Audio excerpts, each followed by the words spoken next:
Hello, and welcome into State Champs, and welcome to another segment of The Pipeline, where we give you the recruit report from around the state of Michigan. And boy, do we got a dandy. A couple fellas here with some big news, and I bring in correspondent from 24/7, Alan Trieu, as always. Thanks for joining me, pal. So let's start it off, man. Some huge news here for Michigan and a certain athlete quarterback in Saline. Tell us who made some news and tell us a little bit about that. Saline quarterback Tommy Carr flipped to Michigan this week. He was committed to Miami, Ohio, whose class has been rated lately. I know that they've been probably, lightly preparing for this for a long time, as Tommy was the top recruit in their class, and a lot of Power 4 schools had been trying to flip him.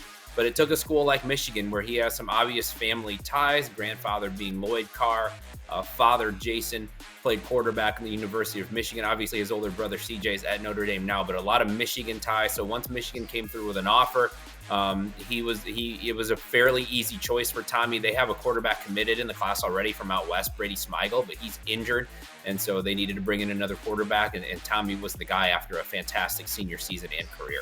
Yeah, why not reach right in your backyard? I know a lot of Michigan fans were somewhat disappointed or upset to see CJ leave the state, but he's doing great things for Notre Dame, and you expect the same from Tommy. So excited for him and his family to reunite at Michigan there. Speaking of Big Ten, staying on that note, Penn State and James Franklin, we know they had a split.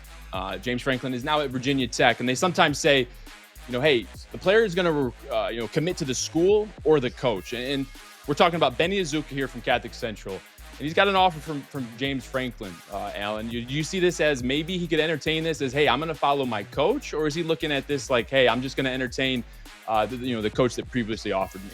Yeah, you mentioned committing to the school or the coach. I think in the case of James Franklin, he was such a dynamic recruiter that a lot of the Penn State commits did commit because of a combination of factors, but James Franklin was a big part of that. And so that's certainly the case with Benny Ezuika and several players in the Penn State class. So he's going to take a visit to Virginia Tech. He had not been recruited by the previous Virginia Tech staff, so he's not been to campus, has not been to Blacksburg.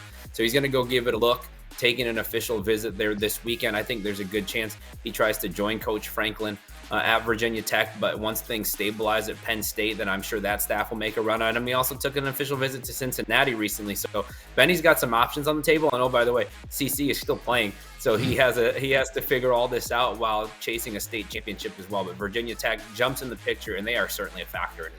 Well, that's exciting. Thank you for that information. We'll have to follow that along and see what Benny does there. I know that their current team is on a collision course for Cass Tech, possibly in the state finals. We'll see how that Division I, bracket turns out. Sticking with Big Ten here, but we're going to talk about a junior, Jack Carlson, Brighton offensive tackle, and he's 6'7", 240 pounds. Talk to us a little bit about what you've heard from Jack Carlson's camp.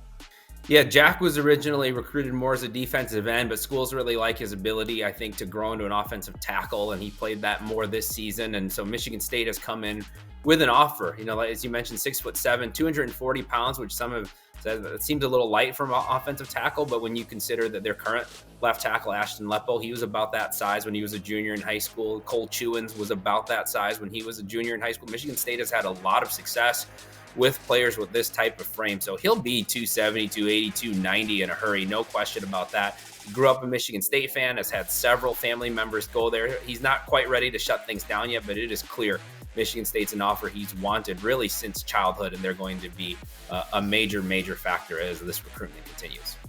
Well, that's awesome to hear. And speaking of Cole Chewins, I played with him. I got to see his transformation, play tight end, and then they actually turned him into a beast tackle, man. At 6'7", same height, same type of frame.